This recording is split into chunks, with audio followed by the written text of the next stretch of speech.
गुबुन गुबुन दखरा आफादफोरजों लोगोसे दतमा दखरा दुलाराय बर' फरायसा आफादाबो दिनै बेखेवबाय गोलोम बोथोरनि बेसेन नाङै फोरोंथाय बादा।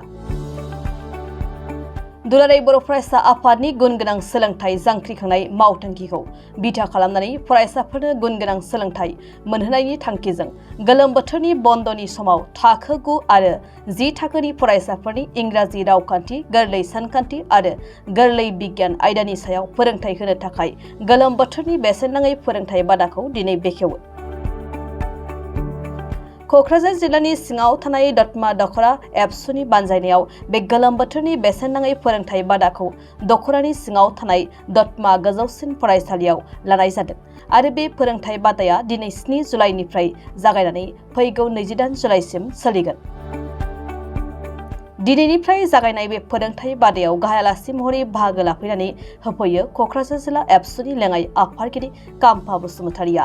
बे समाव दतमा एबसुनि आफादगिरि देरसुं ब्रह्मआ मा फोरमायखो खोनासंदो। मिरु दुलाराय बर' फरायसा आफादा गलाघाट जिल्लानि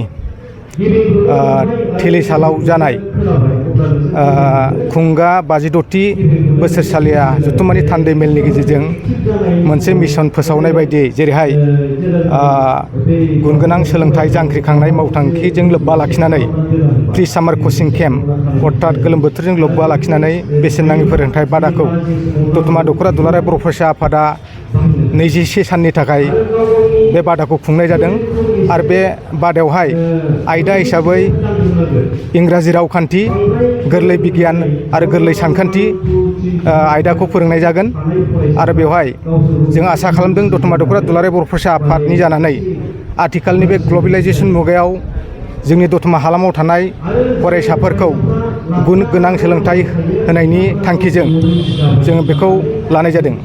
मोनबेसे क्लासनि थाखाय? बेखौ जोङो 9 आरो 10 थाखोआव फरायनाय बर' बिजोंजों फरायनाय फरायसाफोरखौ लानाय जादों।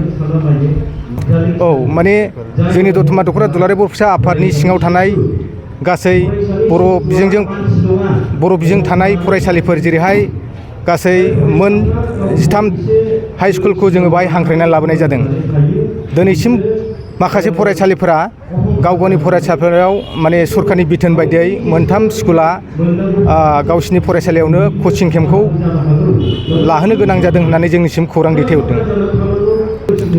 जोङो दिनैनि बे प्रि सामार कचिं केम्पजों लोब्बा लाखिनानै बेखेवगिरि आलासि महरै क'क्राझार जिल्ला दुलाराय बर' फरायसा आफादनि लोगो आफादगिरि मानव गेदेर काम्फा बसुमतारि बिथांखौ मेल बेखेवगिरि हिसाबै हांख्रायनानै लाबोनाय जादों। साबेसे फोरोंगिरि थिसननाय? बेवहाय जोङो 3 फोरोंगिरि थिसननाय जादों। बेसेबांसो फरायसाफोरखौ आसा खालामदों नोंथांमोना बेयाव बाहागो लानो? बेवहाय दिनै गिबि साननि थाखाय जोङो 200सो फरायसाफोरखौ मुं थिसननो फैनायखौ जों नुनो मोन्दों।